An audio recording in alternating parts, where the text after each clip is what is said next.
Good day, ladies and gentlemen. I need you to go to Thingiverse on your Chromebooks and press enter. When you get to Thingiverse, I need you to click join.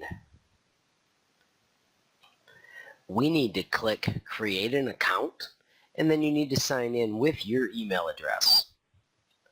Put in your first and last name, and industry, put in education. Theodore is helping me, and I'm using his account so you can see what it looks like as a kid. You can create a cool username, but I'm going to just use his school username for simplicity.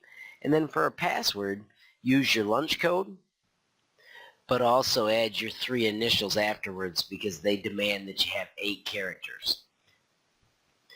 I would shut off the newsletter, and I would make sure you have to do the I'm not a robot, and then click continue. At this point, we need to stop and wait for the email to get to our spam folder. So I'm going to ask you to just go to the next training movie, and I'll let you know when we can finish our Thingiverse project.